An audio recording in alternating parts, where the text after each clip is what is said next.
Welcome to my basement, everybody. We have a wonderful guest joining us today, and it's long overdue. It's my friend Brandon Jones from Easy Allies, who many of you know. I see it in our comment section all the time that many of you partake in the wonderful content that Brandon and his team put together. Yes. And we have been, in sort of circles for a long time. We were both E3 judges, and we would see each other at events all over the place and get to test games early. And pretty wonderful lives that you and I have been able to lead, huh, Brandon? Oh yeah. Oh, no complaining whatsoever. Especially now, we're crowdfunded through our community at Easy Allies. So we have all of these people being like, "You keep doing that," and it's like, well, we must be doing something right. Yeah, it's working out. That's wonderful. Hey, when did you get started in this business? GameTrailers was your baby, yeah? So yeah. When did that all get started? Well, I founded GameTrailers.com in 2002. I was editing for an animation company.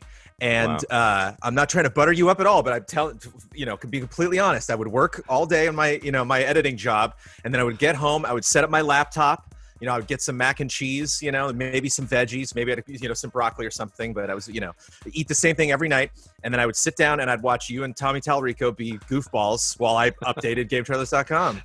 Oh man, that's crazy. That's why I'm like, I'm not ready for G4 to come back, because it's like, no, that's, I'll go back in time 20 years, it's like, I'm ready to move on. It is definitely strange that it's coming back. It's strange that it went away, in the face of the explosion, or GameTrailers as a TV show. Like, it's just all strange that these things that were established had to kind of dissolve for the opening of all kinds of new opportunity and some incredible work and great creative stuff and great creators out there. But there was a lot working, right, with G4 and a lot with GameTrailers, and it just couldn't, or EP on TV, like everything was kind of humming and working, and then it's like, no, let's turn that off because we want to hear from these YouTubers. Well, it's great content, and great content always sings, and always leads, but it's on demand viewing, like I'm going to tune in to watch this one specific thing, is just not as people want to tune into the stuff that they want to watch. If people by this point are like, I don't know, this Brandon Jones guy, I'm not into it. You're free to go off and listen to another podcast or watch another thing. I remember back at GameTrailers, we were trying to figure out like what show can we do. We had GTTV for a long time, and I remember our the head of GT was like, what TV show would you watch about games? And I'm like, I wouldn't. Like I'd probably go to the internet and discover content around the stuff that I was already interested in.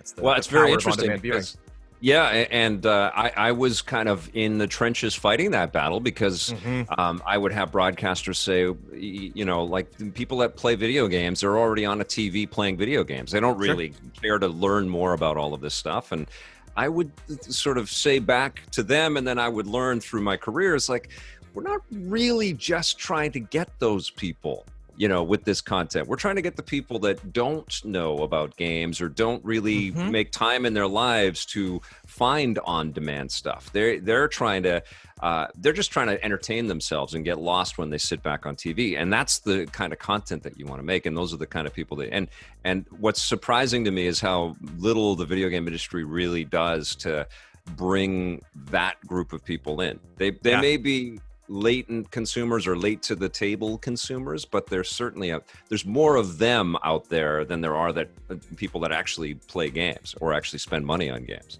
It's been interesting seeing the critical reaction to High Score, which is a new documentary that's on Netflix about gaming. Yeah. I'd spent too much time making that kind of stuff that, like, I don't know if I'm necessarily attracted to watching it, but it's this fine line between, you want to have enough information for people that don't know anything coming in so that they're not lost, but at the same time, you don't want to keep repeating the same information that we've heard so many times, the same stories we've heard so many times. So it is a balance. Yeah, 100%. So, through GameTrailers, and you started on the web, were you always a video guy? Was video the thing right from the get-go? I was a film major. So I did, a lot of the people that I work with now were writers, were English majors, they worked for their local newspaper, their local TV channel, and I was all film, 65, 35 millimeter. Like, I thought I was going to be a director, I still have time, I might, make a future out of that someday. But I graduated, film school wanting to get into film. and then just had this light bulb with a friend of mine where we were like, wait a minute, there's a video game media is just kind of floating around in terms of places to go get trailers. And I was like, I wonder, GameTrailers.com. And like, oh, there it is. It's not taken. Let's grab it, And so where we start building this website, not really sure, what it was going to be.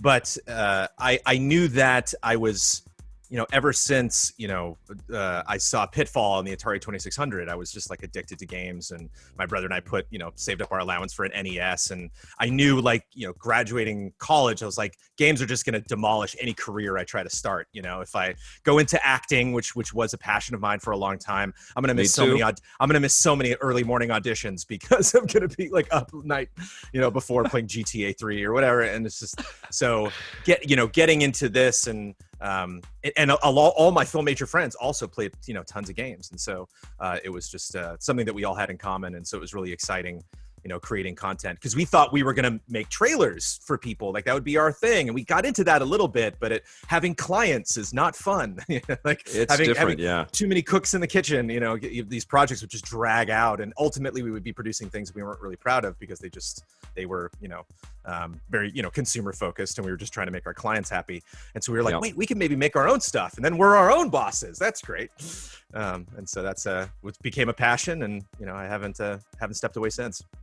How many of the people that do you still work with, people that you kind of launched the original game trailers with? Are they still in your? No, that's all. They're all different. Oh yeah. Now. Oh yeah. They've all moved on to greener pastures. But that's what's really fun, is that like these people that have come through the company and moved on to other things. It's so exciting to see what they're involved in, and some are working at one of our old guys is in Inside Gaming, and some of those people are still at Viacom, still when we were originally there. We went through Defy Media, to get to Easy Allies, the place that we are now. But so it's bittersweet to let those people go, but exciting at the same time to reconnect with them. And just like, oh, that's so cool what you're doing now. Or you're at a company that I don't know anyone else that works there. So I have so many questions.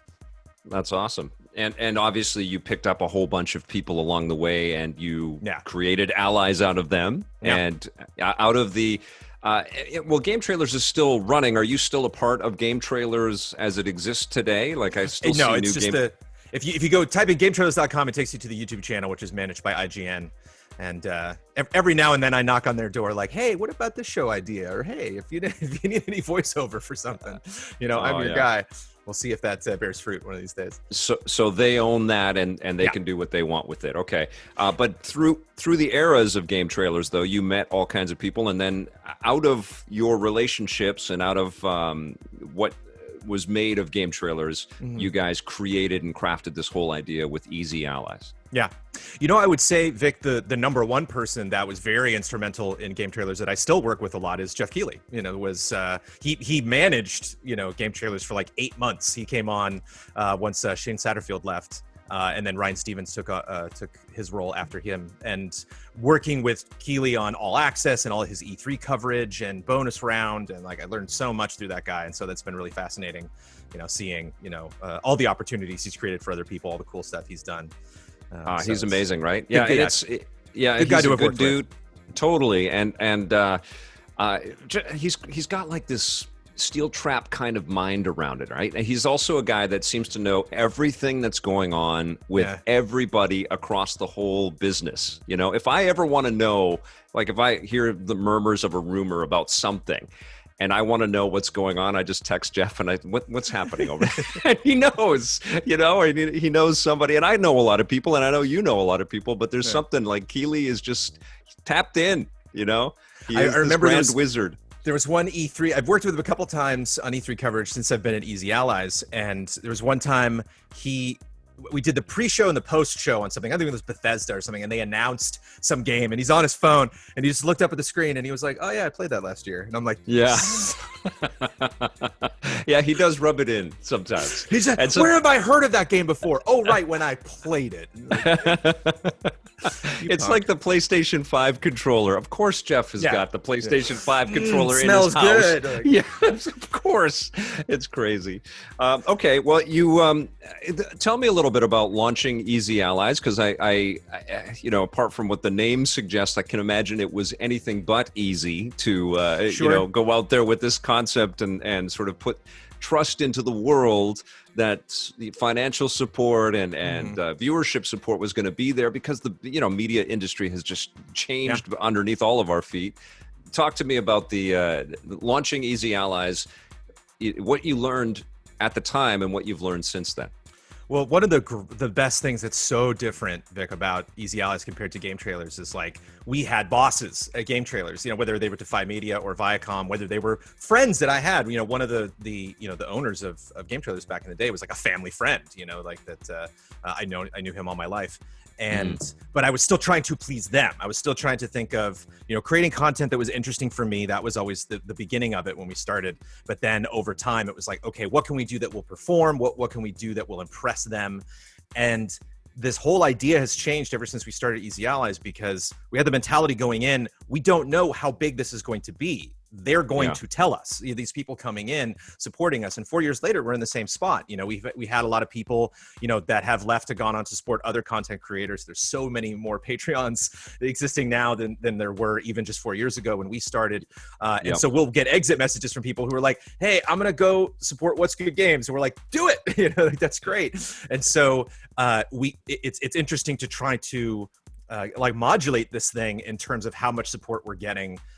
Whether that is, specifically geared through the Patreon that they are paying for a specific thing and getting a benefit from it, or, we just have a certain level of support. And so therefore we just moved into a studio, over a year ago, and which we sadly aren't using right now, as you can tell. I know.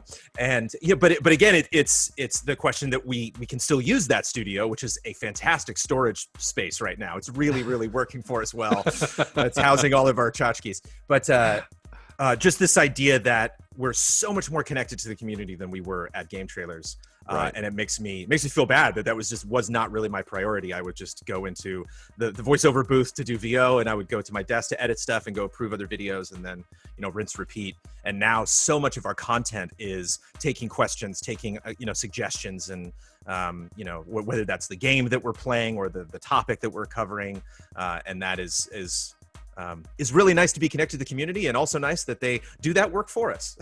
No, every time that I've reached out, and I need to do this again, because I did start with EP features where I was soliciting, and you've contributed video content, but I did sort of reach out to the professional community that I know, but also the viewership community, and everybody's in front of a camera now. There's nobody that's, that is also a different thing with media too, is like nobody's shy anymore. Like everybody can speak to the camera. Everybody's got an intelligence that they can project, but I love that. I love seeing the faces of the viewership and seeing the passion that everybody has and the knowledge. Because I mean, that's the thing about YouTube, and you know this better than I do, because you've been an internet video guy for longer than I have. But everybody's smarter than you, and no one is shy about telling you how wrong you are, and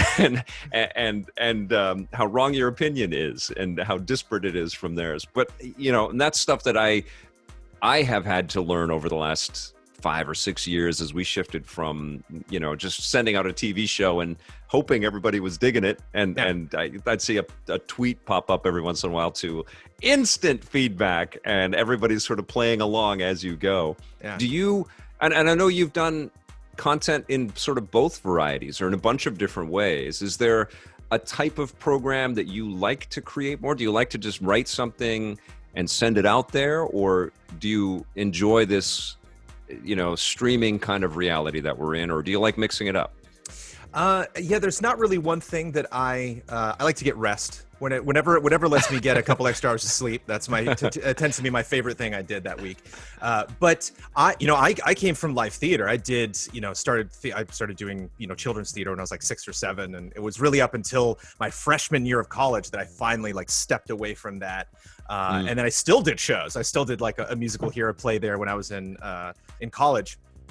And, my wife is an actor, my brother's an actor, and through them, I know lots of other people, and am following, the improv scene and the theater scene in Los Angeles.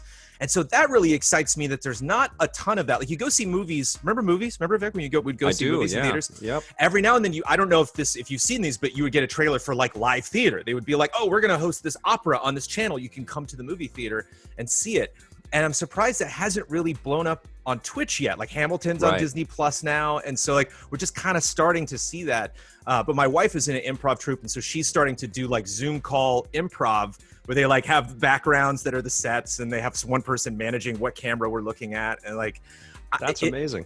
I would love to see that blow up in the same way that like D&D has blown up in the last 4 or 5 years. That like that was not something we were talking about in the early days of Twitch, and now it's just like humongous that you can tell a story through these people playing characters, but then you can kind of see them marveling at the characters they're playing and the stories that are happening at the same time. And I just with the theater background, looking at what people are doing just with live now, it doesn't matter if you're playing games or because just talking is always like the #1 game on Twitch.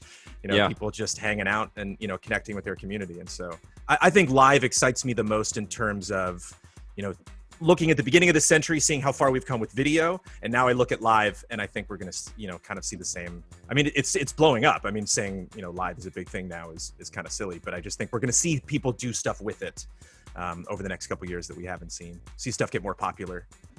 So, and I guess it was your acting background and your training that just has allowed you to kind of roll with that, and you dig it. Do you still like to package stuff as well? Is that still something that you dig to do? Like, I know that you do voiceover and all that stuff. Is that, do you get the same joys out of that you did 10 years ago, or is it kind of shifting to this new discipline and these new strategies to connect with people?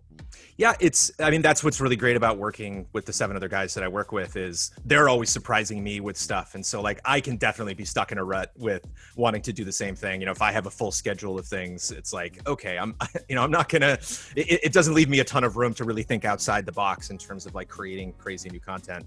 But I definitely work with a bunch of crazy guys that do different stuff than I do. And so it's always really exciting to see. And a lot of times I'm directly involved with that because they'll write a script that I then voice. And so I kind of live vicariously through them when it comes to, it's tough to teach this old dog new tricks. I'll tell you, it's like, I'm at a point because even just doing theater and film, which are necessarily not the industry that I'm in, it is similar enough that I have been doing a lot of this stuff, for a long time. And so I'm just like, it's tough when we have like creative meetings and they're like, well, what do you think, Joe? You think outside the box? And I'm like, I'm done. The box is, I got stuff in the box. Whenever I go outside the box, there's junk all over there. Like, I don't know. Yeah, I know I know what's going on here. I'm talking with a dad that's still kind of new to all of this. A year in, you'll be surprised though. My daughter's 8 years old, and massive congratulations to you and Amanda. And I've said this to you privately, but publicly as well. It's the best thing in the world to be parents, but it is a complete shakeup of your mental faculties and your cognitive abilities in the world. Like everything is shifted 100%, right? The lack of sleep I was prepared for because I've been training myself for years on, course, operating on, 4-3, 2 hours of sleep, maybe no sleep. What I was not counting on was just straight up madness. Like the friends would come over and they'd be like, so how are things going? And I'm like, things fine, work good. Life okay? Why can't I speak English right now? Like I was just like I could see my brain like a puzzle, like putting the thoughts together. And I'm like, what? Because it's just you get 3 hours of sleep and then you're up for an hour and then you get 3 hours and then you're up for an hour. That if you're not used to that, your brain, it takes a while to recompile information. Well, and honestly, like the jobs that both you and I have, where we are in these worlds and in these stories with these characters that are becoming more and more fully realized to be almost like human beings, and so you're bouncing from all of these different realities and then trying to make sense of your own. I don't know how good that is for this thing, I don't know how good for the melon that kind of thing is. And I'm totally there with you though.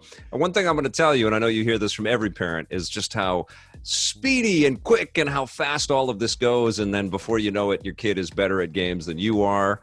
And, soon you'll have your son probably pop up in your videos. Like I've had my daughter. He peeks in every now and then. Yeah.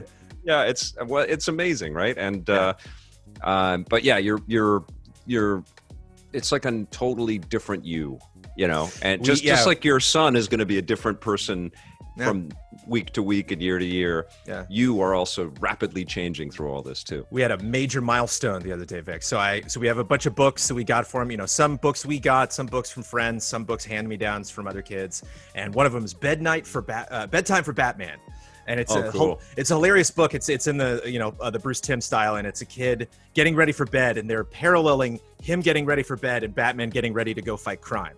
One of my favorites is Batman opens up. He's going into the sewers, and he says, "Time for business," and the kid's looking at the toilet. Time for business. But he didn't like it when I first showed it to him. He was not a big fan of like things that had heavy backgrounds. Like if there was something that was like a blank page with a character on it, he preferred that. So when I first was like, "Look, Bedtime for Batman," he's like, "Yeah, get this out of my face." And I was like, "Oh no!" And then just a couple weeks ago, now his favorite thing is to go into his library and just pull books out and throw them on the floor. And he like pulled out Bedtime for Batman. He's like, "Let's do this." He's just flipping through. I wore my Bat Signal shirt the other day when we got our Batman game announcements, and he saw it and went. And I'm like, yes. Oh, we've crossed the bat threshold. This is awesome. Well, this will stay with him for forever. My kid was very similar with not wanting to hear dark soundtracks and creepy things on screen, and but now she's into it. We've been reading Harry Potter books, and she, I'm constantly saying, "Look, Ruby, you can't look at the screen right now. There's like super heavy and she would cover her face or look away. But now I see the peeking. Like she wants to see some of the carnage that erupts in some of this stuff. And we watched, How to Train Your Dragon and Ready Player One, and it's amazing. It's amazing. The stuff you get to share, which I know you're excited about as a nerd and a fan for all this stuff. Sure, but then of course. For you to see a lot of this content again through those eyes, and then the content that they're going to introduce to you as well. And that's what I'm most excited for. I don't need him to be into Star Wars. I got enough Star Wars fandom to go around. I'm fine, But I'm excited. Like he's got this little wooden cutout thing where he can take pieces out and put it back in, and he just really was into the trains. And I was like, "Oh, hey, look, buddy!" And I pulled out a book, and I'm like, "See the book in your book, a train?" And he was like, "Get out of town. That's the same thing." He's not saying it, but I could just see in his eyes, like, "Wait a minute," So I can't wait for him to tell me, like, "Dad, trains." It's like, let's get in the car and go buy some trains. That's so cool. I'm excited. And shout out to you, man. We bumped into each other at E3, and we were waiting to get into an appointment, and you were looking down your phone. I remember you looked up, and you were like, "Did you just have a kid?" And I was like, "I did, man." And you were like, "Congratulations." I was like, "Man, my man." Oh, that's awesome. Well, I pay attention, dude. I really appreciate that. Yeah. There's some great people across this business, and you're one of them. You've always been incredibly kind to me, and all of your teammates have. I'm a huge fan of you guys, and talk to me about this, because you're in uncharted waters when you don't have a corporate overlord, and you don't have the steady paychecks coming in, and things are shifting probably financially all the time, and you got a lot of people, and I got to be honest, like most of my team, who I miss dearly, they couldn't afford to stay in Vancouver, or they took jobs that are kind of more secure, like news jobs or stuff.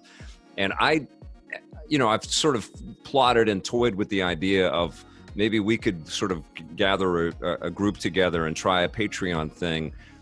But I have come from being this employer that's been able to do deals with companies, and then I've had, the ability to pay everybody, as fairly as I could, and could take care of everything. And I guess I have so much fear about the idea of, how do we do this? How do we gather a group of people and make sure everybody can pay their rents and mortgages and survive? But you guys are doing it. You're navigating this. How has this been going for you guys? That's the question. Is it's because I've had a lot of friends that have gone into this as well and have Patreons of varying success, and it's tricky because what does success mean? It's what does that's completely up to the person that is starting that thing. And so if you are going to set out to make a Patreon, you need to realize okay, what do I need this to be? And the more need you have, the less it might work out for you specifically, because you can't have, it's very difficult to have expectations on growth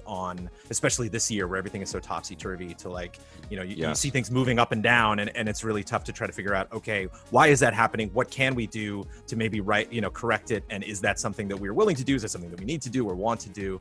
And so I've I always try to let people know when they start Patreon. Craig from Game Attack, just recently started his own podcast, and so we had a conversation before, and I was like, just try to get into the headspace of, I will model this thing around the viewership. So, one of the things when we first started, we said, let's meet every Tuesday night and we'll play a game for 2 hours all together as a group.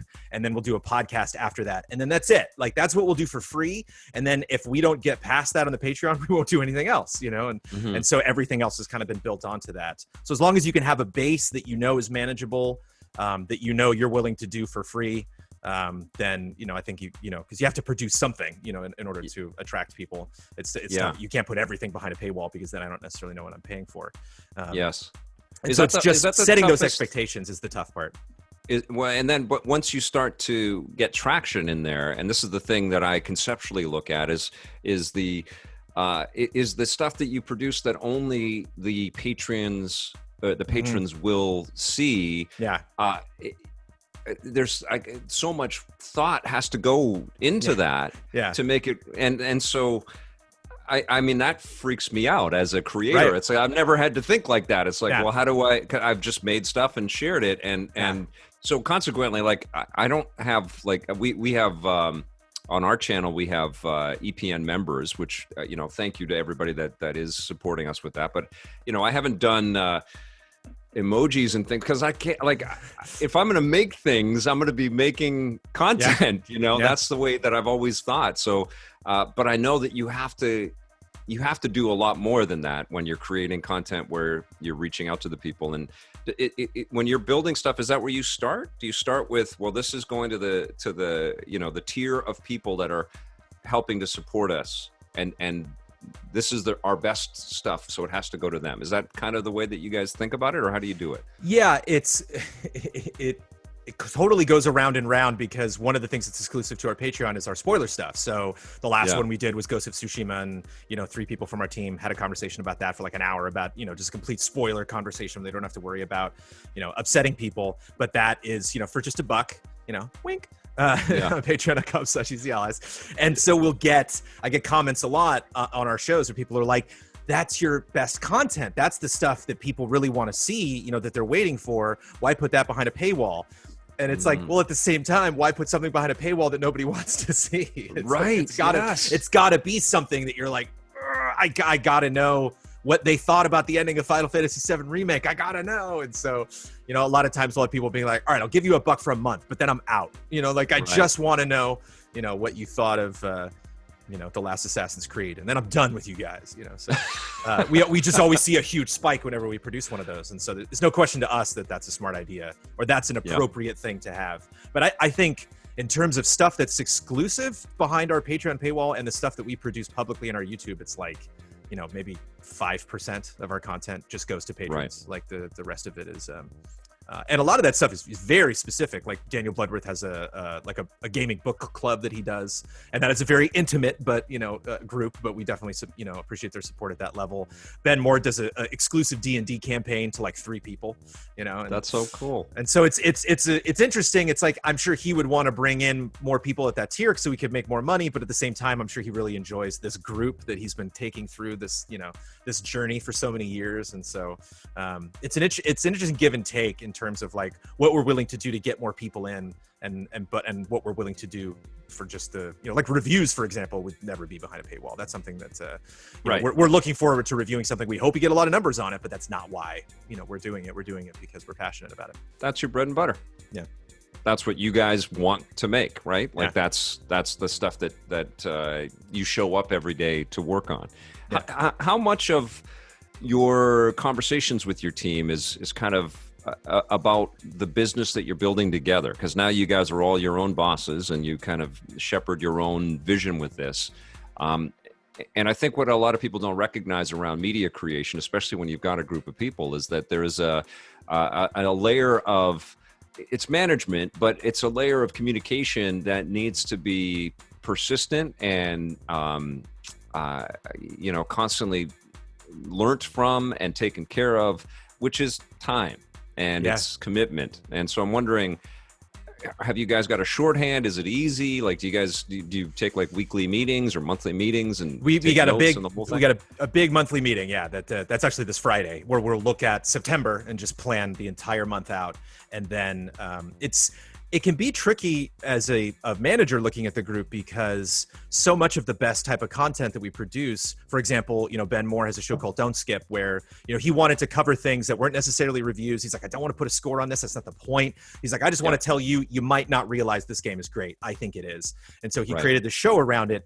But he might go 2, 3, 4 months without producing an episode because he's just working on other stuff.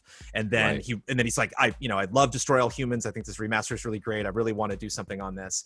And so kind of tough to force him, okay, you need to get that done by this specific time, or it needs to be this long, or you need to spend, this many hours on it. Like, I don't live with him. I don't know how he's managing that time personally. And so you kind of have to do these weekly check-ins just on the content that they're regularly expected to produce. And then if they say, you know what, I'm going to step away from these things for 2 weeks to do this other thing, I'm always really attracted to those ideas, because it's like, I would so much rather you do something you're passionate about than be stuck doing something. Michael Huber has a show called Huber Syndrome, where he just geeks out about stuff he's interested in. And he just hit a wall. He got to a point where he's like, I've run out of stuff to say.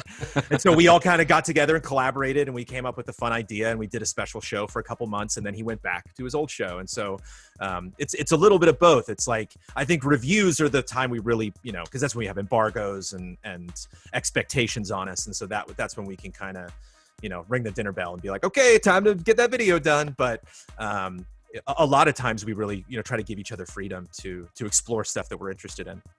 I'm so envious of you guys finding a way to work together, because I knew that what I was proudest of was the groups of people that I'd been able to assemble to build the shows that I've been in. But I didn't know how much I would miss that. And it's for a number of reasons. It's that collaboration. You're talking about taking time to build something and how important that is. And I'm reflecting back on our art director, Tavis Dunn, looking up at me and saying, look, it's going to take me 2 weeks to add all of these Star Wars special effects to this segment. So I can't think about all of the other things that you want me to do. And I would say, it's really important that we have this 4-minute insane piece in our show. So go to town and go and do that. And I sure miss that. But the other thing that drives me crazy, and you had this too, and I think that you guys are much closer to this right now, is the ability to cover a wide spectrum of things as they're happening, and to really help the industry with its discoverability problem. Because I just saw a tweet that's going around in the video game circles right now about a guy showing, I think it's the Descenders video game. It's one of the creators of the Descenders game, which just hit the PlayStation Store. And it's brand new, but he couldn't find it on the homepage. And he actually went to search, and it's brand new, and it ended up at the bottom of the list after he typed in the full name of the thing. And, that this isn't to throw shade at the PlayStation Store. And it's just a problem that the industry has, where we're relying on a billion voices to each pump up something, but there's so little, and it's not even curation. It's just like a collection of information and finding ways to get it out to people and reach people and giving people the surprise. And the feedback that I got on EP, and I'm sure that you got, and are still getting with Easy Allies, but definitely with Game Trailers, is how much eye-opening content you guys built and how many things you helped people discover in a mass way, And I miss that about having a team. I miss that about being able to cover a lot of things and being able to throw to a 2-person review team in different cities, and we would just cover it soup to nuts, And it's hard for any media organization to cover anything like that right now. Media is just so weird, period. It's like every organization is struggling, but that's definitely something that I miss, and I feel like the video game industry is really hurting with right now. There's so many developers out there that just don't know how to reach people. If people could only see our inboxes, right, Vic? It's just like, there's so many emails that go by every day that I'm just like, oh man, that looks cool, that game, but I don't have time. I'm right in the middle. I barely have time to check my email, But actually, I think it's really interesting to see this kind of splintered E3 summer that we got, where all of these people kind of formulated their own events. Even just recently with Nintendo Indie World, like all these fascinating things came up. One of our favorite terms that we mention on Easy Allies is the shadow drop. So if you just tune into one of these live events and they're just like, and the game comes out today, we're like, yeah, I love that. Even if we're not interested in the game, and so that can be really scary because like your advertising's done. Like you can, you're never going to get that day again. You're never going to get that launch day. You can maybe relaunch with, on a port to another console, or you can come out with DLC later on. But like, if you're Spiritfarer and you are getting a fair amount of buzz, I can bet that, it's like, is this going to be good for us or bad for us to just suddenly, ta-da, they show up? Is something else going to happen that day that we don't know that's going to completely overshadow this announcement? And so, while I agree with you that like that is a tragedy, that there's just so many things, that I hear about that I think, like I'm in the position to tell other people about this game, and I know I will not because I'm already focused on so many other things this week. At the same time, I think I've learned about like 400 different games between Guerrilla Collective and the stuff that I Am 8-Bit is doing, and Nintendo support. Shuhei Yoshida's been doing a really great job, putting more focus on independent games, and so hopefully we get a lot more of that stuff, more events that we can be excited about, more little packages of like 20 to 30 indie games. We can just I love that, and honestly, that's always been an issue with the gaming industry in general, is dropping information about something way too early, and the hype and the expectations and the promises that are made, and then as we get closer and closer to release, it's a lot different from what actually was promised years ago.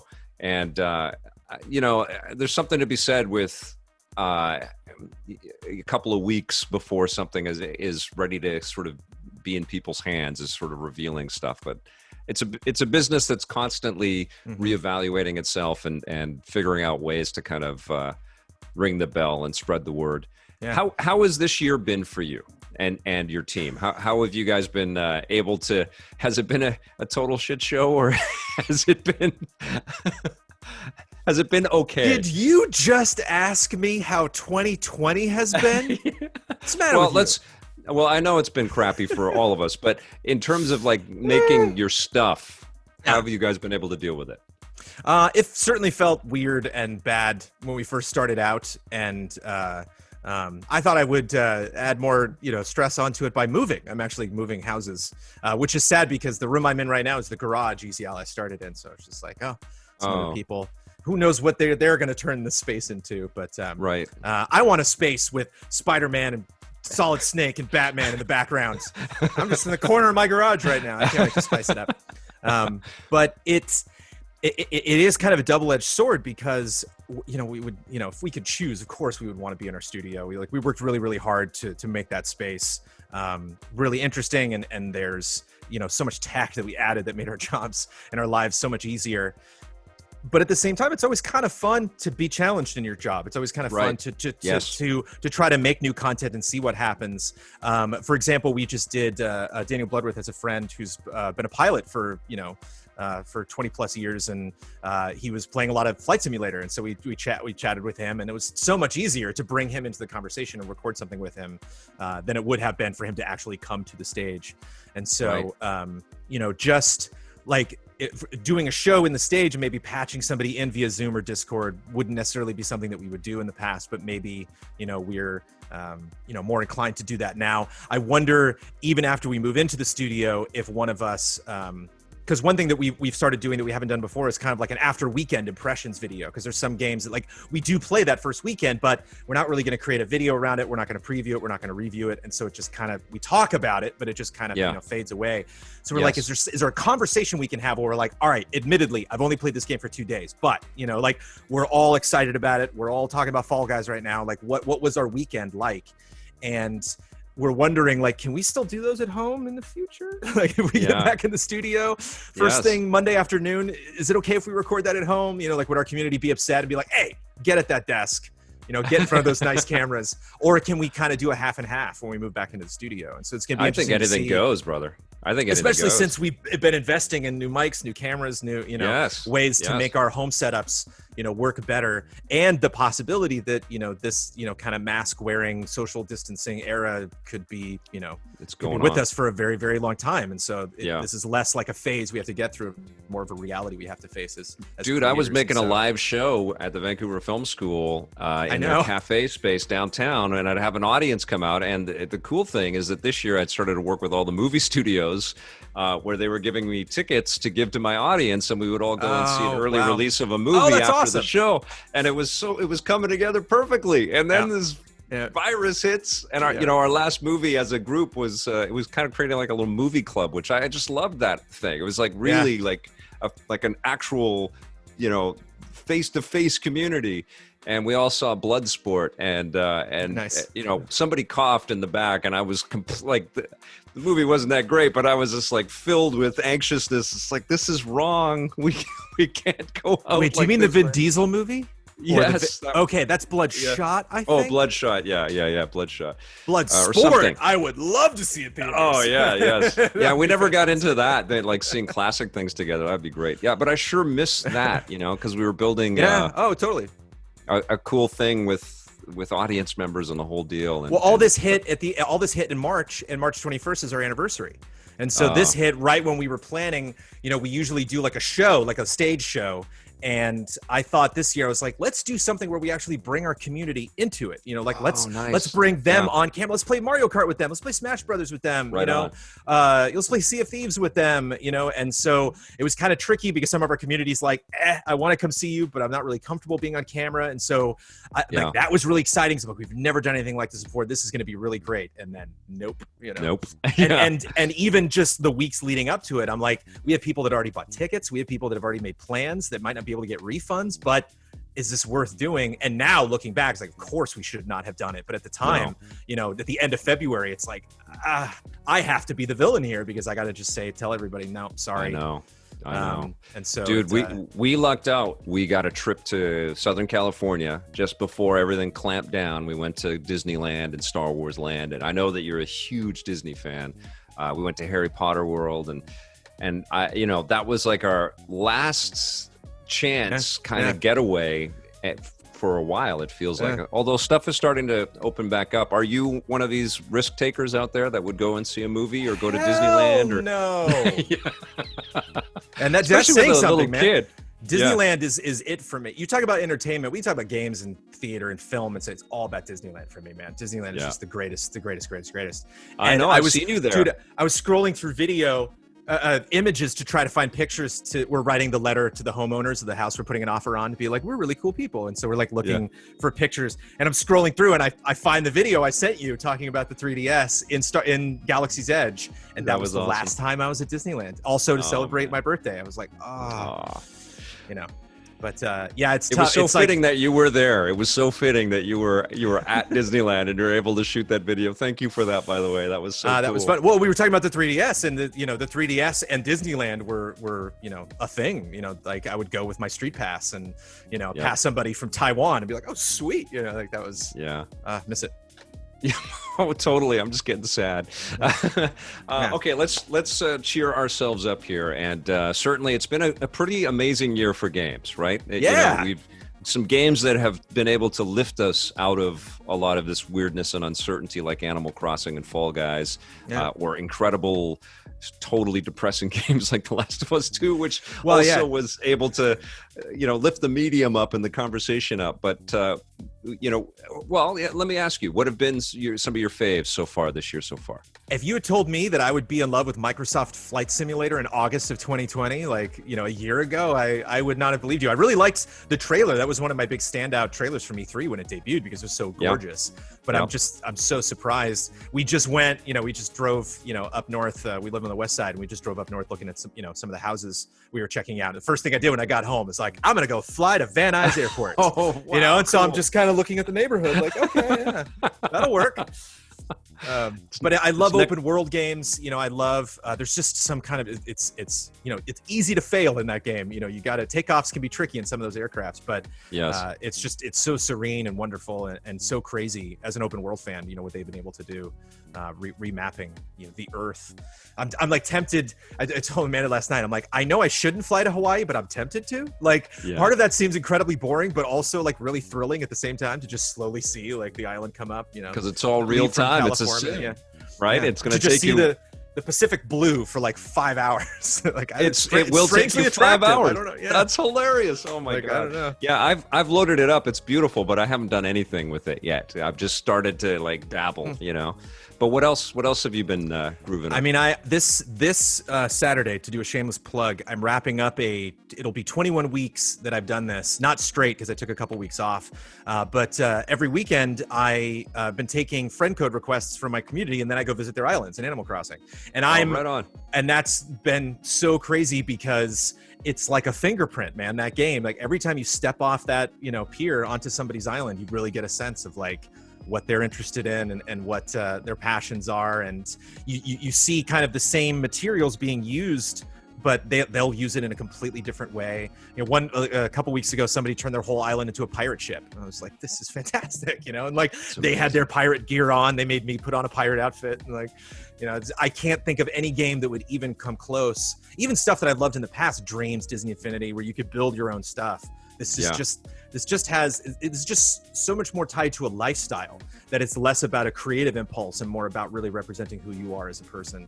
And, well, you can also understand how everybody's built everything. Like there isn't like when you open up Dreams, it's like, how are people so talented? How did you do this? Yeah. And so there's no real sort of point of reference, but in Animal Crossing, everybody's on the same playing field. Like my kid blows me away because she's as addicted to it as I am too. But I've been like building my own superhero outfits and things, and and then I've just been sort of making my island and paying off things. Like I don't like the debt in real life or in the game.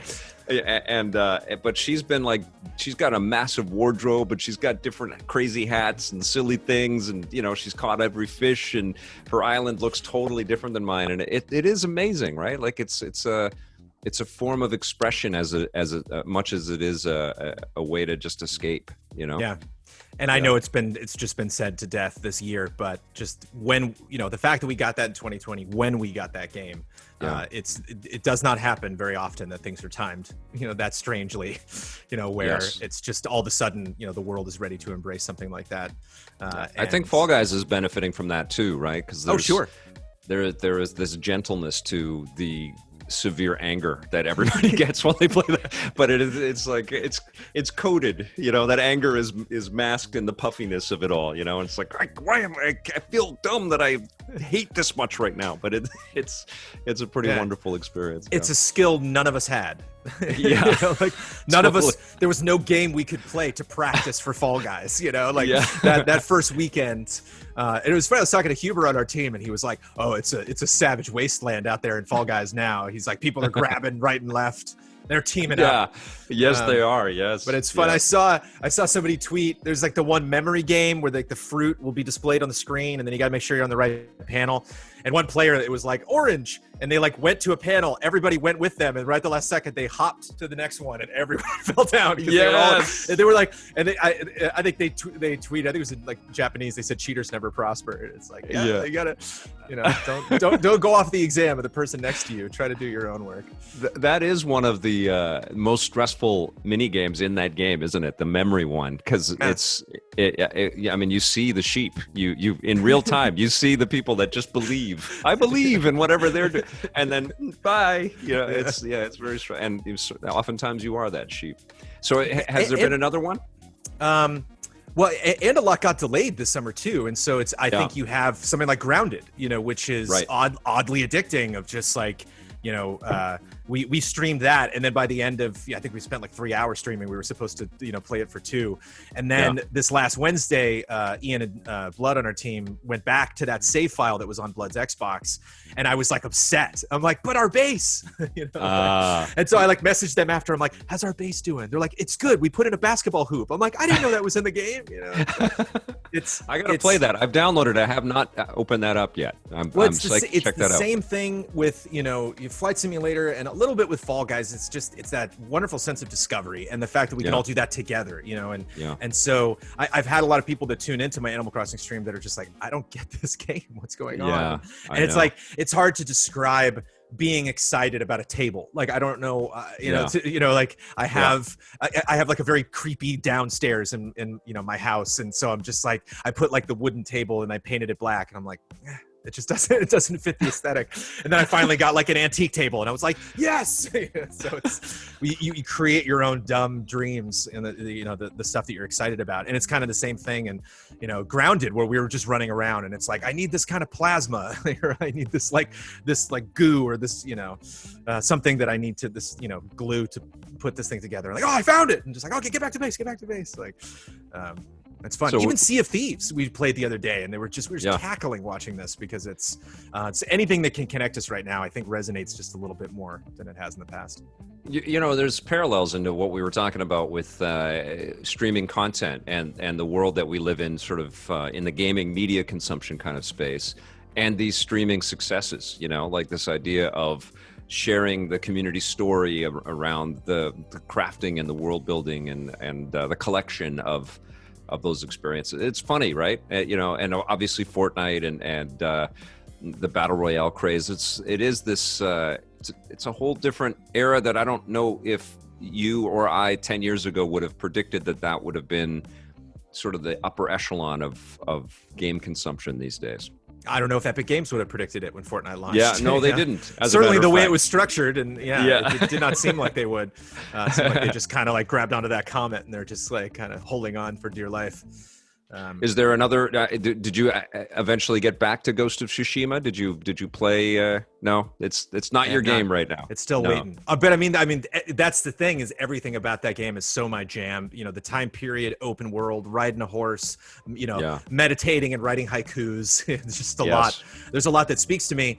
And I can get strangely protective about games sometimes, where like I get so passionate about something that I want like the perfect gaming environment to really enjoy it. Totally. I get that. So I think everybody watching this video gets that, like it's also strange because I've been playing so much Animal Crossing. It's also a strange, like, you get kind of dug in on one console. It's kind of weird to be like, well, let me turn my PS4 on again, I know. You're pressing the wrong button all the time. As we get to potentially our excited games we're looking forward to in this year, I might be turning my PS4 on very soon. Might be a reason for me too. But okay. Even something like Fortnite, I could get back into. I was really into Save the World in Fortnite. I really enjoyed that mode, the non-battle royale mode, the mode that everyone forgets is in the game. Yes, what it all started out as. Yeah. Yes. I played a ton of that, and might get suckered back into it one day. Did you play Last of Us? Oh yeah. Okay, and what did you think?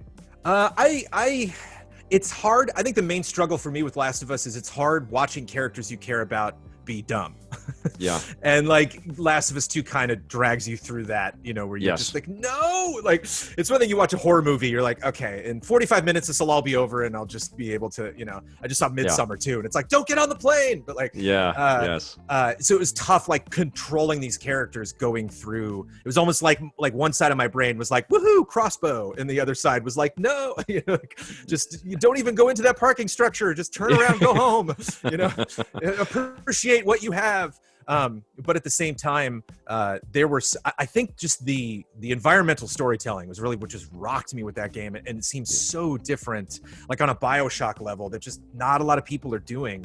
And there was one, at the risk of saying anything that would potentially spoil it for people who have not seen it yet, the stadium part of the game was my favorite part, because it was just, every step I took was like, whoa, and that's set up that way. And oh, you're doing that.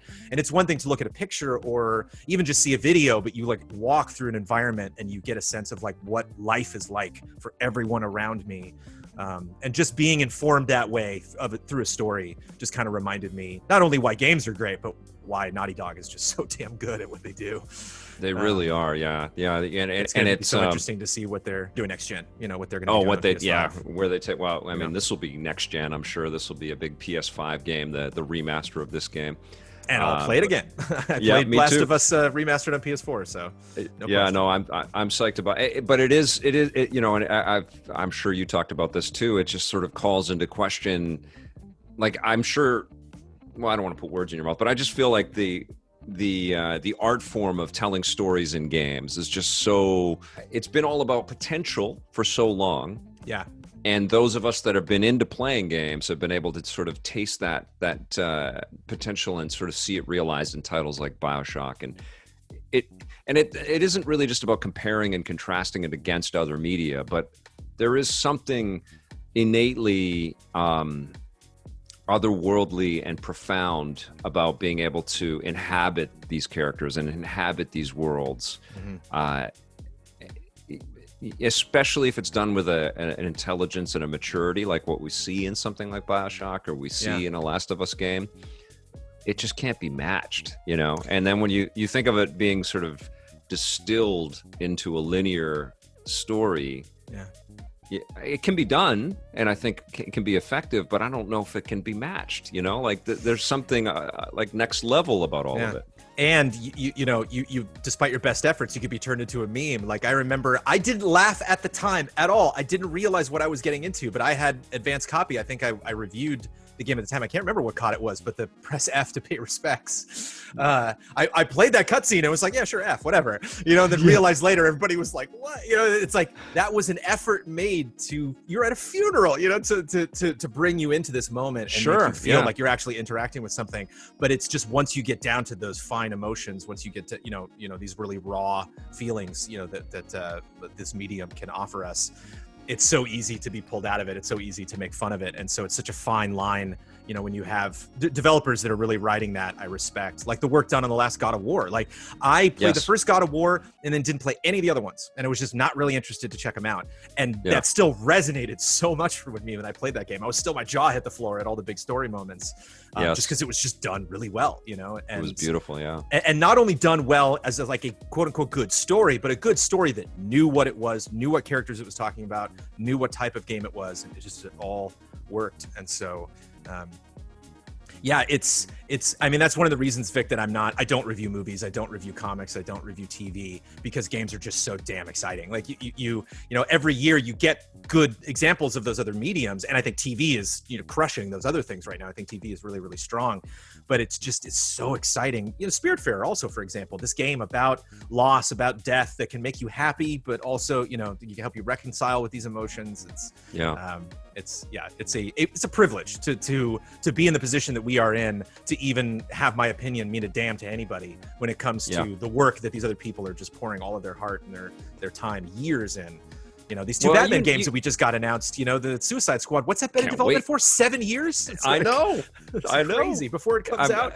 So they spent so much time working on this stuff. You hear about canceled games. It's like, totally crazy. Yeah, and they navigate through all of this.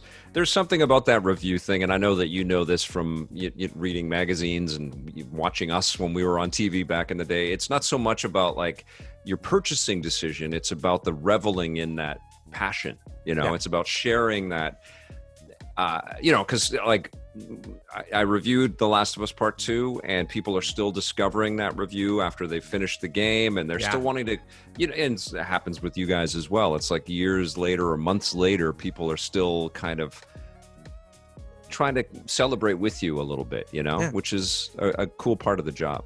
The spoiler content as well. I'll get messages from people who are like, so I finally finished Horizon Zero Dawn. I went back to your spoiler mode from 3 years ago. And it's like, I would want to rewatch that. I wonder what we talked about. I wonder what stood out to us in that story. All right, well, let's celebrate a little bit of the things that we don't know quite that much about yet. We're on the hype train with stuff. Do you still get hyped? Do you still... Oh yeah, because I do. Yeah, like I see a trailer or some announcement, and it's like, oh my god, I can't freaking wait. Even though I've been doing this for so long, and you too. But yeah, there's definitely some big games coming out this year. Why don't we go we'll bounce back and forth. So why don't you give me? I asked Brandon to give us 5 games that you're looking forward to for the rest of 2020. Why don't we start with one of your 5? Well, you gave me your list. I wrote mine in chronological order, and I know that a couple of these crossed over between our lists. And I was happy to see that Marvel's Avengers was on your list. That we are getting very shortly, because just everyone's had a chance to play it now with the the various betas and finally open beta. And there were a lot of people that kind of tuned out that had expectations that necessarily weren't met. I know a lot of the guys on our team are like very action focused. They play a lot of Souls games, Devil May Cry and stuff. And so it's like you bring those kind of expectations into this game, and like, no, the Crystal Dynamics is not known, for that kind of stuff. But for me, the big thing about Avengers is. So that's on your list too? Oh yeah. Right on. I'm surprised. I'm super pumped. I was livid that Captain America was not playable in the demo. I was like, come on. And you couldn't replay San Francisco. I kept trying to find that in the menu. You only got one shot like per profile, to check out that demo. So I was like, I would have milked it had I known, or I would have written down all his abilities. I see people talking about it like they've done the San Francisco thing to death, and I'm so over that. It's like, that scene is incredible. I want to play that. I've saw it in the demos. I've seen people play. I want to play it again and again. It's incredible. It's an amazing distillation of all of these different abilities. It's so fun. So you have it.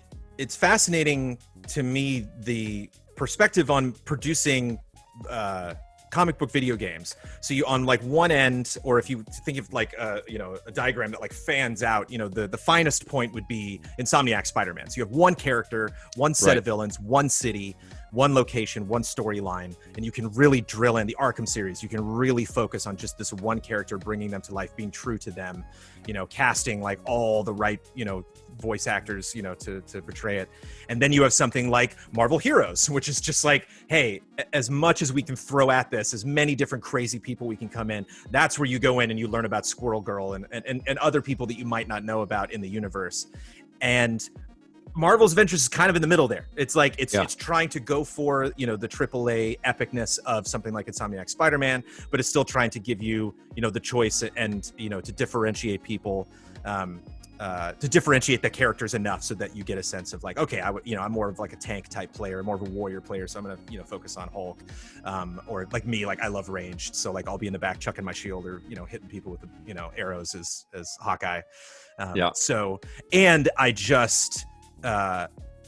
As somebody who grew up DC diehard as a kid, as someone who was just running around in my Batman and Superman pajamas, how into the Marvel universe I am right now is crazy to me. That like I have the same parallel with you. I was a DC nerd too, and I talk about this all the time. I met Tommy and started working with him, and he was a huge Spider-Man guy with his Spider-Man room, and then all the Spider-Man games were great, and we kept reviewing terrible Batman game after terrible Batman game, and and then the MCU happened, and so it's like a whole new world, right? It's like it's open to us as DC fanatics, and it's like, oh, there's a whole new thing to explore with all these awesome characters. And I think Marvel's Avengers is nailing a lot of that really, really well. Well, there's there's the Hulk mission that you could do in the demo, and that was focused on a scientist that Banner used to work with, that he kind of taught her gamma stuff, and then is now realizing like, oh crap, she's working, with AIM, and she's using the knowledge that I gave her for nefarious means. We got to go shut her down. And so I'm excited about learning those little those subtle nuances that they didn't have time to focus on in the MCU, and learning more about these characters, seeing a fun costume pop up, be like, what is this? There's so many different variants on Iron Man's suit, and it's fun to see the connections of where that stuff came from. So purely just from that, perspective, I'm excited to learn more about the MCU, spend more time with these characters. Well, I dig Destiny, and I love The Division. But if you're going to create a kind of games as service model where you're going to want me as a fan of these superheroes to kind of be invested in and stay with, this is it, and I can see the business sense of it. But I also have a lot of trust and respect for the creators at Crystal D and at Eidos Montreal. And I feel like they're going to, continue to pour fun ideas and fun characters, and it's bottomless. Like they have no end to what they can surprise us with. So yeah, I dug I only played 3 hours of the beta, but I had a great time with it. I put a video together around it. I thought it was great. And it's certainly not the same fidelity as Spider-Man, but it's meant to be a cooperative, team-based experience. And honestly, the closest we've come to this is the Lego games, which I've also loved. But I've always thought, well, why aren't we making, kind of more photo-real looking action games that even could rip off a lot of the Lego design, but just make it look like closer to what we see in the movies, And that's kind of what we're getting out of this one. There was an era where the best Marvel games were Lego games. Totally. So we've moved past that, but and I got into one of my passions that I've had to just like put on the shelf is I used to be completely addicted to MMOs. I played a ton of Final Fantasy 11, World of Warcraft, and Final Fantasy 14, and Warcraft and 14 have, and I'm assuming a lot of other MMOs as well, have a rating system now where like you just sign up, you say, okay, I'm a healer, I'm a tank, just throw me into any raid, I don't care, I just need XP or I need these credits or whatever I need to grind. And then it'll throw you into a dungeon. Well, in 14, when I did that, I hadn't played a lot of these. And so I was DPS, but I would just jump in and be like, I would just, heads up guys, I don't know, I've never done this before, I don't know what I'm doing. And so it was always the test of like, am I gonna get a group that's like, oh, you're fine, or like, ugh, we got a new guy again. And it was always great when I would get some tank that's like, don't worry, let's go. It's like, that's fine. Just, I will tell you what to do. And I could sense that player. It kind of reminds me of the white outfit from Journey, where if you collect all the little things and then all of a sudden you're the superhero when you're playing through Journey, and it's fun to just kind of like, tap the call button and be like, hey, the thing's over here, and like help other people go and find all of the objectives. There's an expectation in this that people are going to be a little more virtuous. I wonder how easy that's going to be, but it's exciting because there's only one character per group, which I wonder how that'll work out with matchmaking once we get everybody, the full slate of people playing it. But I kind of like that because if I'm doing a level for like the 20th time, I will have kind of a strange glee in being Captain America and jumping in and being like, come on guys, it's down this hallway. Like I'm a nerd, man. There's part of me that really, really enjoys that and enjoys that. That's why I like Cyclops from the X-Men. It's like, I like the leader character. I like the character that's like, I'm a Cyclops guy too. When the battle starts, they're on the front lines, and they're always the one that's like, hey, if it's a bad decision, it's a bad decision, but I'll make it on behalf of the group. And I love that scene from Avengers. The cop's like, who the hell are you, to Cap? And then he smacks the two aliens. And he's like, okay, let's listen to this guy. Yeah, I love that. That was incredible. Okay, so Avengers, I think, going to surprise some people out there because there are a lot of haters out there right now. A lot of people are really down on this whole thing, but I can't freaking wait. I love my taste, and it's next week pretty much. We're jumping into this world. Okay, so give us another one. This was not on your list, and I don't know if this is going to be great, but I'm excited to check it out for a lot of different reasons. Mafia Definitive Edition, which we get on September 25th. I played the quote-unquote Definitive Edition. I had a wonderful time with Mafia 2. Michael Huber and our team is incensed about what they did to his beloved Mafia 2 with this Definitive Edition. But I'm blissfully ignorant. I didn't, a lot of these little technical issues and I stuff. played it on the Xbox One X, and it was running pretty great. I thought it was okay. Yeah, I didn't. Yeah. I just chalked it up to being a glossier looking version of an older game. The map is not the size of obviously something that we would experience this gen if they had gone to make something like that. But the Mafia 2, from what I played, I didn't finish it, but it was like so story focused. And people on our team actually asked me about it. They were like, were you bummed that there wasn't a lot to do in the city where there are even something like a Sleeping Dogs or, like a Watch Dogs, there's just more to do. And I was like, it's so focused on the story. Like that world exists to tell the story and that's it. And so I really got wrapped up in it. And I like you see seasons change and the characters I was introduced to were really interesting. I was never like taken out of the story. I was really, really glued to it. And actually, every time when I boot up my Xbox to play Sea of Thieves or Grounded or something, I see it waiting there in the corner. I'm like, I'm tempted, but there's just more stuff coming out that, once I've gotten a taste of that, I think that's good enough for now. But so did you play Mafia 1 when it first came out? I never played any Mafia game, not even 3. Yeah. You are in for it, because Mafia is a much better game than 2. Yeah. It's an amazing game. And just look what they're doing to it. And it's just not a time period that we have seen really with that level of fidelity ever. And so I'm just such a, as a Batman fan, I love noir. I love detective stories. I love Dick Are you Tracy. watching Perry Mason on HBO? No. You're going to love that. I know, but remember, we got the 1-year-old, and I've been told there's some baby stuff. Oh, yeah. And that I have to, it's like, I love horror, Vic, and for some reason I got like a strange horror kick like a month ago because things were just so sad in the world that I was like, all right, we'll watch all these horror movies. Let's amp it. And and like I have like a list of like movies for Amanda not to watch. It's like, yes, what was the Brightburn? Do not watch Brightburn. Oh yes, yes. Amanda's developing this wonderful mother-son relationship. Don't watch Brightburn.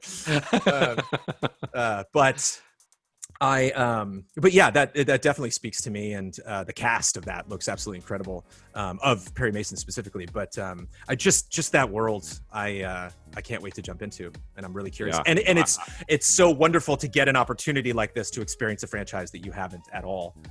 With improved visuals and fidelity. I mean, it blew us away when we reviewed it back in the day on PC. It was just like, wow. I can't wait to. That's something that I'm super psyched about too. I'm going to throw in another remaster. It's Tony Hawk 1 and 2, which is coming out very soon as well. I think that the world is missing a lot of that accessible action sports kind of nirvana. Like we had wonderful games like that with the NBA Street games and SSX. We had this whole era of just. You said SSX, the magic word, man. That's man. That's my jam. Yeah. Well, no, I think a lot of that really wouldn't have been possible without. I guess some of the pro arcade sports stuff would have probably happened, but Tony Hawk, I think, opened up a whole level of thinking and accessibility, and those two games, especially the second one, were just so freaking incredible. They were just so good. And I want the world to, that maybe slept on it or is younger or hasn't come back to games for a long time, to kind of get the best of that done very well. I mean, I don't know if it is yet. I haven't got playable code, but I think it can ignite a new way of thinking around all of this stuff, And Ben on our team, Vic, wait to play. He played it at that 2-minute quick demo. I think you get like 20. It's like 2 minutes or 20 minutes. It's probably 20 minutes, but like you get a clock and then you're done and then that's it. And he was just giddy, man. He just. Yeah. I think Ian checked it out also, and they said, the gameplay is one thing, but they said for whatever money they spent getting all of those songs back in the soundtrack, I love it. It's worth every penny, because you hear those songs and you're like, I'm 12 years old. Back. Yeah, fired up for that. Fired up. Okay, next for you, my friend. Watch Dogs Legion on October 29th. I was back and forth about putting that on my list, and same with Valhalla, which I don't know might be on your list. But tell me why. 3 out of my 5. Actually, well, technically 4 out of 5 for me are open world games. I just love it because I love exploring. That's one of my favorite things to do in games. I love what the heck is that thing over there? Let me get in my car on my horse and go check it out, or web swing over, if you will. And I played a little bit of Watch Dogs 2 on PC. I have it on Steam, but I didn't finish it, and it's so different from other open world games that I've played in terms of like the tools that it gives you, the playing that you can do. One of my favorite things from the limited time I played Watch Dogs 2 was making cars go backwards and forwards.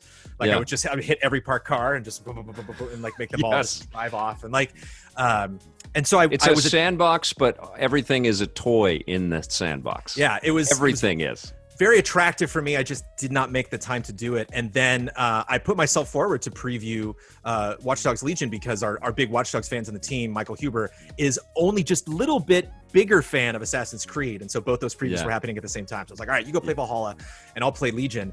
And walking around that city and being like, am I going to get you? No. Am I want you? No. Like, that's so much fun. The idea that I'm really curious how invested I get in a character that I kind of myself create. It's like, it's one thing to get invested in a character because you told me the story and you told me why they were important. I'm getting all these cutscenes that help support, their character. And it's gonna be interesting to see how invested I get just in my own little weird Justice League of like all these weird hackers and people. And there's just so many you're making your own Guy Ritchie movie. Yeah. You're assembling your own motley crew. I think, part of me is excited because I think I'm going to enjoy it. I'm excited to, maybe a little too relevant in 2020, to see, this kind of like, I think they tried to sell like, look how far London's gone. And it's like, well, it wasn't as far fetched as it was when you first pitched the concept, but I'm excited, just as I usually am excited to play an open world action game, but I'm probably more than anything on this list really curious to see how all of this plays out, especially in playing through some of those cutscenes and then having them show later this one cutscene where, you know, this person's talking to someone on a computer and they have these different NPCs that you're playing as that all say the same kind of thing in response, but in their own different way. And that is just, as somebody who knows a lot of, you know, voice actors and whose, you know, wife is in the biz, it's like, how much money did you have to spend? Tremendously ambition, tremendous ambition, yeah. I always get excited when I see companies spending money on something that a lot of people will not experience in their game at all. Like, that to me represents a level of commitment or investment in a risky idea. And that's always something exciting for me to check out. So yeah, I think Legion looks pretty damn risky. I can't wait to. And I had a great time on that hands-on, and I'm going to be talking with Clint Hawking pretty soon, you know, about this crazy vision. This is the first game that he's actually shipping for a long time, because remember, he made the jump over to Lucas that's right. Arts, and then he was at Amazon for a long time, and he came back to Ubi. So that's gotta feel good. It feels good to ship, I think, after so long. I am super psyched, and I've made this very public about Star Wars Squadrons. I haven't had any hands-on. I know that they did some kind of hands-on stuff, but I haven't had any hands-on. Yeah, me neither. But I've been I love VR experiences, and I love VR gaming. VR, that's right. And the minute I got into the headset, and Eve Valkyrie was really one of my first VR experiences, and it was like, why is there not the perfect Star Wars dogfighting game like this? And here it is. It's coming. And Motive knows their responsibility. EA knows what they've got to do. They've learned a lot from Battlefront, and I like the dogfighting sequences that they have in there, and I like the VR piece that we got in that first Star Wars Battlefront that Criterion made. I couldn't be more excited, man. I just hope I hope this delivers on all of that, the potential and the promise, but it's looking good. I mean, it's looking like it really will. I'm so psyched for this game. I've never had a lot of experience with flying games. Again, that's why Flight Simulator is so unusual to me and so fun. I did play TIE Fighter because we did a Star Wars retrospective back at GameTrailers, and I did play X-Wing and TIE Fighter and all that stuff. And that seems much more mission focused than this stuff. Like, this definitely seems more focused on combat, where there were a lot of, like, you know, stealthy things going on in TIE Fighter, and it'd be interesting to see if there were like escort missions and stuff. But I know you say the word escort, and that's like a red flag for a lot of people. But it's the X-Wing pilot, the Star Wars pilot, I think is something that's just not featured, you know, in games a lot. Like, you don't really get into the mentality of you know, what it is like for that character and how that world looks to them.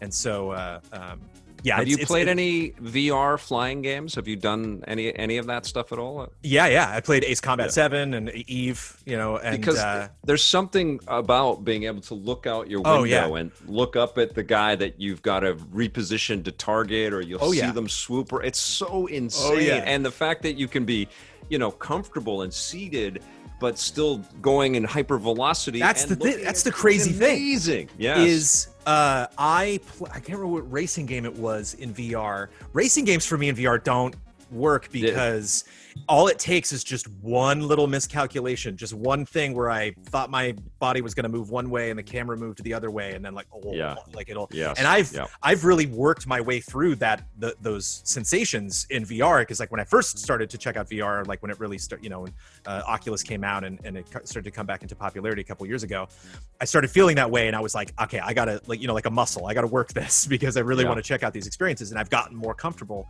But for cars, it just does. There's a danger there that at some point it's just going to be off. With flight, I'm doing corkscrews. I'm doing loops. I'm fine. I don't know what it is. Just maybe that the thing I'm in isn't tied to anything. I think it's when a car is like on the pavement, it's something like that connection can just seem kind of loose or firm, and, you know, going back and forth between those things. Where when I played Ace Combat 7, I was like upside down the whole time, and I was just watching it go by. Like, so cool, getting to see these controls, getting to get into these ships, hearing those sound effects, you know, in VR, and just seeing these planets, you know, like, you know, going to these places, and even, dare I say, I'm excited to see like what they do with the story, you know, like it was fun seeing Hera there when we did the trailer, you know, reactions. Everybody was like, oh, you know, it's Rebels, and I was like, wait, what? And I had to go back, like, oh, there she is. And so it's gonna be interesting to see if any other cool characters pop up, or this kind of ties into I feel like add that's some the new game things to the lore. I'm going to be playing the most. Like, I still load up Star Wars Battlefront 2 and play dogfight mode all the time in that game, you know? Like, it's not even about leveling up or anything. It's just the fun of it. And so I feel like Squadrons will be the game that I go. It will be a comfort food game for me. Like, I'll play it, I'll beat the stuff, I'll talk about it, but then I'll still go back into it all the time. So you got another one for us? I got another one for you, and you got this one too. I think everyone's got this. I think if you grab someone on the street that doesn't play video games, and you were like, "What game are you excited about in 2020?" They're like, "I'm hearing a lot about Cyberpunk. I don't even know what that is, but yes, I assume that's going to be something that people are going to want to play." But I have a very specific goal, or very specific reason I'm excited about Cyberpunk. I have a challenge for myself that I'm going to see if I can try to pull off. Vic, every time I play a game that has where you have a moral center, Red Dead Redemption 2, where they're like, "You can be a bad guy if you want," I'm always like, "Okay, I'm finally going to challenge myself, and I'm going to be a bad guy this time." And then I come across the first person that's like, "Do you have any money?" And I'm like, "Yes, take all my money." I lost. Like, I always, whenever I'm confronted, I'm that same way, man. I can't, like, I'm always to the lights. You know, probably what it is because we do so much violence in game. We're kind of ruthless and merciless, you know. And then when a developer gives you the option to not be, that's why the superhero things, I think, speak to us so much. There's a freedom and a newness to that, you know. But I hear you. So you want to be a bad guy? I'm gonna try to stick to my guns on this one. I'm going full corpo, and I'm just gonna I'm gonna be the man for sure. I'm gonna be everybody's enemy. I can't wait. I've gotten the demos at E3 and stuff, but I didn't do any hands-on, and I've honestly started to like pull back on too much more trailer hype around this. But I just know it's a fidelity and a production kind of quality, and that, you know, The Witcher 3 obviously is like this sense of permanence in the gaming space, and it's just it's like a it's like a Skyrim type deal, you know, like you can always go back into that and just have, like, it was incredible on the Switch, Witcher 3. So I'm expecting that Cyberpunk is that next stage from CD Projekt Red, and we're just going to get this extraordinary escape into a reality that we seem to be edging closer and closer to in our real world, but it's still incredibly enticing, you know. Like I want to go there. I still go back to the first time. This is one shot where you, in that first trailer, where you step out into this like main plaza. And I remember in one of the demos, he went over to visit, talk to his, I don't remember his name, but your friend at the beginning of that game. And he goes over to talk to him, and he's like, "As you can see, my friend's over there. We're gonna go talk to him." And I'm like, "Where? I don't see your friend." And I'm like, "Where's your friend?" "Oh, it's that guy." And like, as much as I love open world games, there's always still the sense that like you are the only person that matters in this entire world. Like, Assassin's Creed games, it's very easy to think that way just by how you look. You have this weird ass hood, and your gold plated armor, and just all these peasants are walking past you, and like, so it's, and Spider-Man as well. It's fun to have that power trip, but at the same time, it's going to be really interesting to be in this world and talk to people who are like, "I don't know you. Who are, like, you're nothing. You are literally just another person trying to make their way, trying to make money." But you have all the gadgets and the cool arm and the, the robotics, and I'm fired up, man. The imagination and the, clearly the, I don't know, the open-ended kind of qualities of creativity and throwing all kinds of great widgets, plus the fact, like The Witcher, they were able to tap into an already pre-established world and a universe, and sort of readapt that and pull that into their game. I think that's going to benefit this title in so many incredible ways. It's kind of how I feel about Suicide Squad, which might seem like a strange transition, but like Rocksteady, just to me, could do no wrong in the DC universe. And so like, so people are kind of picking apart Suicide Squad. They're like, "I don't know if I would play as Captain Boomerang, and I don't know, the evil Superman. We've done that before." And it's like, this is a good team. I trust them. And like, I did not play Witcher 1 or 2 for a second. And like, I started Witcher 3. It was like, I was bowled over by the quality and the depth in that game. Yes. And there's still a second DLC of Witcher 3 I still never played. And so it's like, you see that team and just generally how they handle, development, and how they handle delays, and how they're really focused on delivering, a really fantastic product that they believe in. And so it's like, I have so much faith. I've very little doubt that game is going to be incredible. I mean, just imagine the audacity and the effort and the ambition to kind of chart your path, out of Poland, and just to like become like a global powerhouse game maker, and to know that that's achievable by your group, it's so commendable. It's so fantastic. What a great story. Just their story, and how the whole world that knows about video games is now like, wow, like fully laser focused on whatever they've got for us. You know, it feels like the magic box they're going to open. I can't wait. And it bumped another game off my list. I originally had Assassin's Creed Valhalla in there, and then I'm just going chronologically, and I'm like, oh wait, Cyberpunk comes out 2 days later? Delete. Like, sorry, Assassin's Creed, I'll play you in December. Like, Valhalla is a lot of fun. Did you get hands on? Did you? I did. No, I played Legion while Hubert played Valhalla, and I didn't play Origins, and I played only a couple hours of Syndicate, and I was like, I played so many Assassin's Creed games. I'm kind of tuned out a little bit. And then I was like, okay, well, we're getting ready for Game of the Year. You know, I'd like to have a perspective on open world games because it is, you know, my favorite genre. So like, let me just dump into just put my toe into Odyssey. And then 50 hours later, I was like, you know, so that is a relentless game. It's one of those games where it's just like, you're gonna like me. Yeah, I got something for you. You know, a lot of the Assassin's Creed. They're a lot like that, you know. Even so Syndicate. I think about Syndicate all the time. You know, there's gold in almost every one of these games, but they did dump too many Assassin's Creed games, and that was my problem with even Odyssey after, because I loved Origins. And I was like, oh, Odyssey, and it's excellent, but it's like, wow, give us a breather. But Valhalla is. It's a great fit with the Viking kind of lore, you know, that it's just the right amplitude of danger and cool characters, but not on our list, not on my list, not on your list. But Cyberpunk is. What else is on your list? Get out of here. Hopefully I smell a delay here. I'm scared, but hopefully we get Spider-Man Miles Morales in 2020, because holy cow, man. Holy cow. That's on my list too. How can they delay it? It's got to come with the PlayStation 5. You want it to be delayed? Does Halo Infinite have to come with the Xbox? Is that a have to situation? Well, I guess I'm just being realistic here, man. I'm just trying to, because that Spider-Man game. Oh my god, like that. I know. 2018 Spider-Man? Yeah. Dude, I remember, I got that code. I think that's probably the most electric I've been for getting a code this entire gen. Like, I got that code. I was like, I like went inside. I was like, you don't need anything from me for the next 5 hours, right? It's like, no, go play it. I'm like, okay. And I remember, like, I booted that up, and I sit down on the couch, and, like, just the theme started playing in the menu, and I was like, here we go. Yeah, like, it's so good. I know. And just, I think this is just the right time for this character. It's so perfectly set up from the first game, and obviously from Multiverse. And there's just, you know, this is a character people know now. And it's like I was saying with Avengers, it's like, it's exciting that Miss Marvel is now being pushed to the forefront. It's exciting that, me too. You know, that these characters who we don't regularly associate with being, you know, the pantheon of these particular brands. And so, and let's face it, Miles Morales is, you know, variation of Spider-Man. He's cooler Spider-Man. There's just like, he does more things. He's got all the Spider-Man stuff, and then he does more things. And that you know, multiracial background. And I mean, you saw the Spider-Verse movie. It was just, of course. It's like one of my favorite Spider-Verse, I said superhero things. Right. Ever made. Like, it's just such an incredible film. It's like, I still listen to that soundtrack almost every day.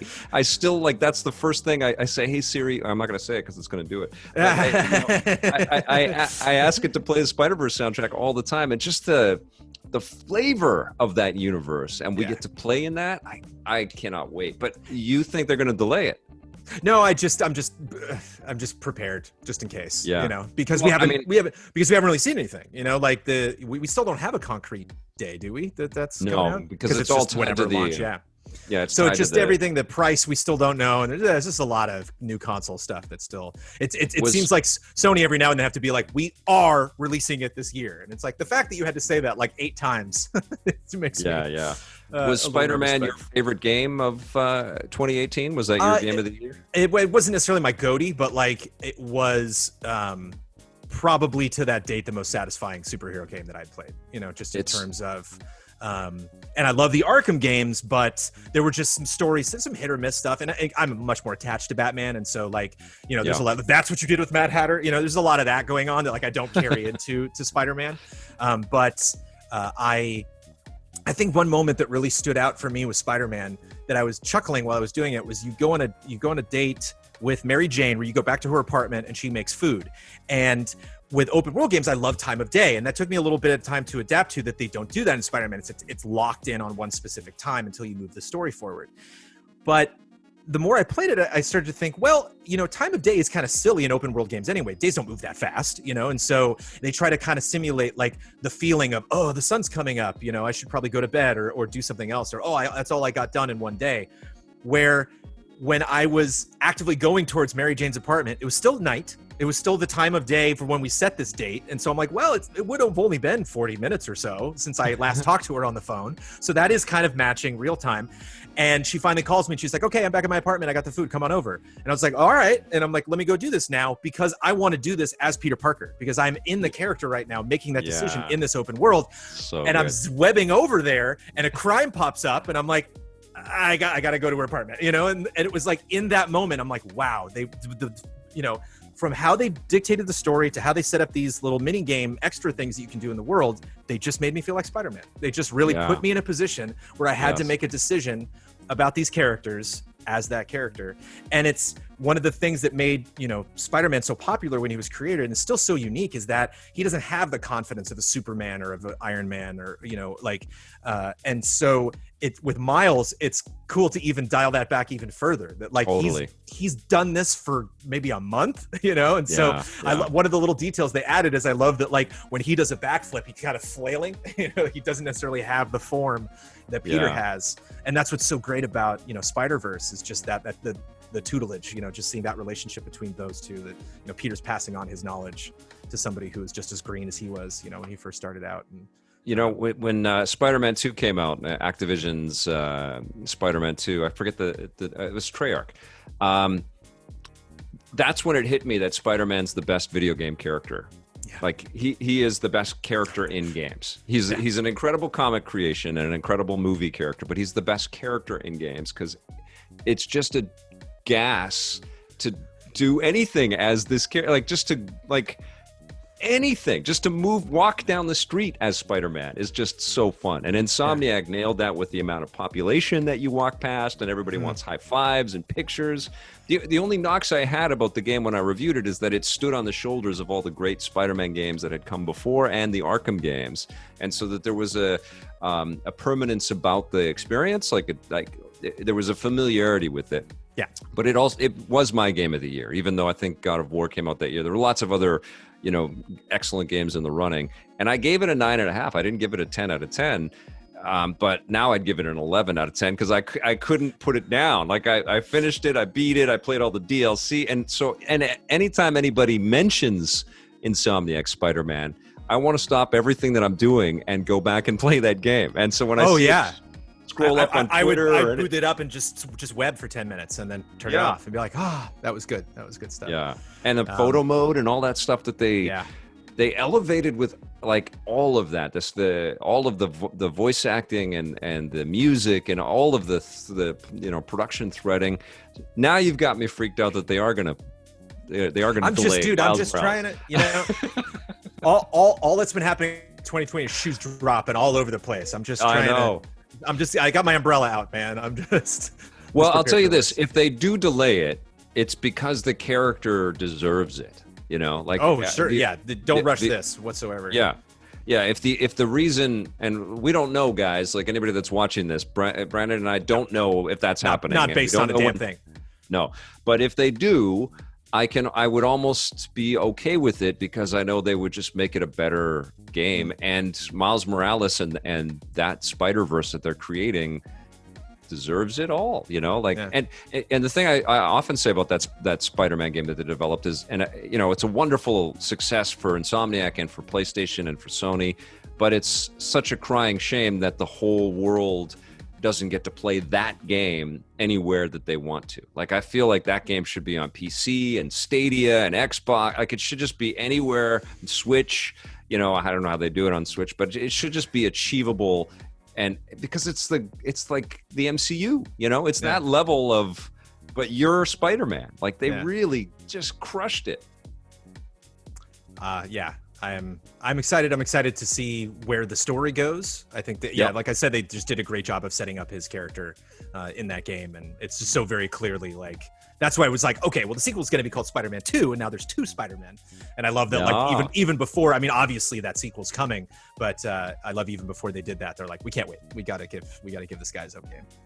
Oh my God, I can't wait. Yeah. Okay, well, thank you for your list of 5, and I love that we share very similar tastes here, very similar takes on all of this. What do talk a little bit about, like, I think the hot thing that's happening right now is everybody speculating on Switch Pro or a next-gen Switch coming out in early 2021. Does Nintendo need to do that, and are you psyched for that? Do you think it's real? What do you think? Yeah, I do think it's real. It's something, obviously, that, based on what Nintendo's done in the past, I think we can expect.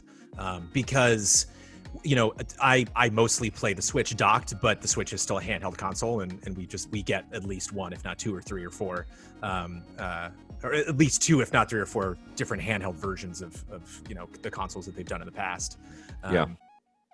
This is something that a lot of the people on our team are excited about. Like we all love the Switch, at EZA. And I know that whenever this topic comes up, it's not something that we want to anticipate in a sense that, like, we need it. But I know, like, whenever this enters the conversation, it's like, yes, do it. Yes. Like we're ready to, especially with all the ports and them bringing crazy things like Doom Eternal and stuff to the Switch. Like, I wouldn't mind a little extra power, on the system.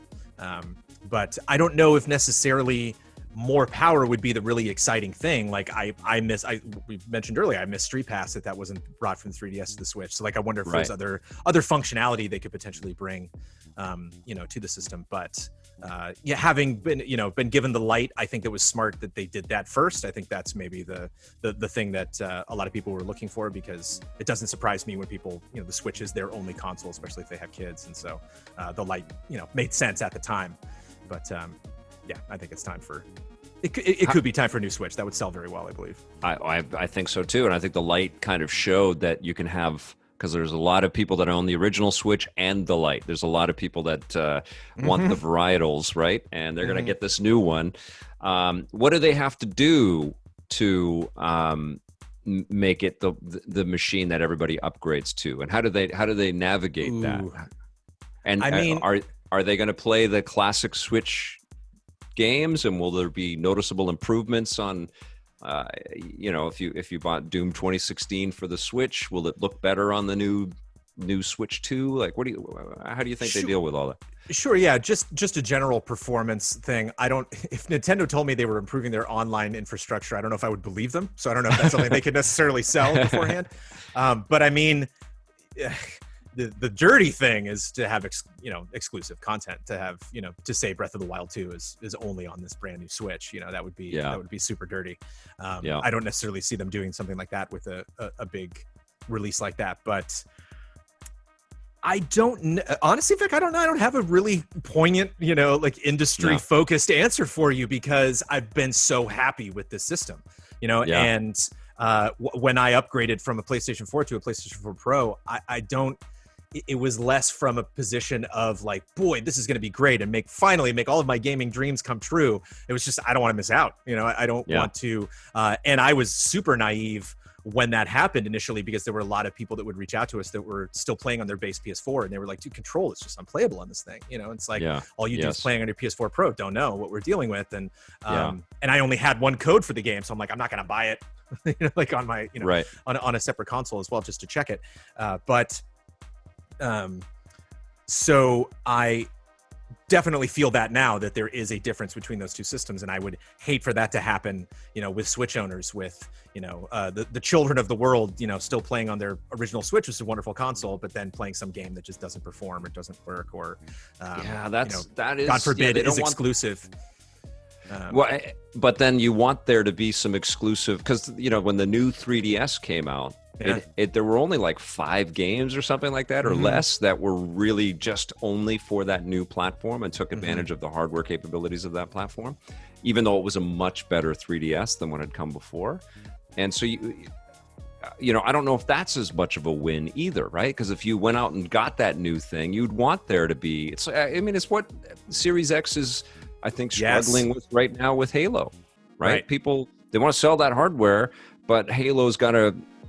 I talked about this with Mike Williams from US Gamer, and he rightly brought up that you're dealing with a 7-year-old console that people on launch Xbox One are still going to want to be able to play Halo Infinite. And what kind of pressure is that on a game maker and a hardware manufacturer? It's crazy. So it's strange. It's also the pressure just in dealing with the whole concept of, obviously hasn't been very public with Microsoft, but like we're all kind of assuming is that they're taking the iPhone approach, that they're, we got the Xbox One and the Xbox One X, and potentially we're going to get a ton of different variations on the Xbox Series, for next gen. And you want to sell those things as more powerful, but you don't want to, take a dump on people who aren't willing to make that financial investment. You don't want to make them feel like they're playing on an inferior product. So you kind of want to have like the marketing image of all of your systems all in a row. And you're like, it's a win-win, like there's no, you get better with this, but if you buy a, just the regular iPhone 11, you're fine. It's like, you're not really, you don't get the camera, but you're still getting a good experience. And so if I was Nintendo and really trying to keep, a modicum of goodwill, after releasing a new system, I would try to suggest that of just like, hey, you win whatever Switch you get. It's just, you're going to get more battery life. You're going to get, better frame rate on some of these big crazier or games. Maybe they go, this isn't portable. I mean, maybe this new Switch is the Switch Home, and it has nothing to, because when the Switch became so successful, I was asking friends at PlayStation why they aren't doing that. Why aren't they making a PlayStation 4? Imagine a PlayStation 4 with its thousands of great games and lots of exclusives. There was a handheld version of that, made to the specs or better of what we get out of a Switch Lite. And it's a power issue. It's about feeding those, those chips and those graphics processors enough horsepower, enough power, actual physical battery power, that it isn't this giant beast. And that's why they kind of shied away from that, and maybe Nintendo, I don't know how they're going to do it. I guess DLSS technology, this new NVIDIA technology that allows for, a lower quality visual, but it's through artificial intelligence, it's all upscaled and made to look a lot better. That's the kind of projection and rumor that they're going to be able to do in handheld mode. But maybe they don't even do that. Maybe they say this is the home unit. Maybe they brand it something differently, but it plays classic Switch carts or something. This is going to be very interesting. Like they have a bit of a minefield that they have to kind of walk through here because of the success of the original Switch. And it was a tremendous success. So again, this is not, I don't view a new Switch as necessarily solving a problem.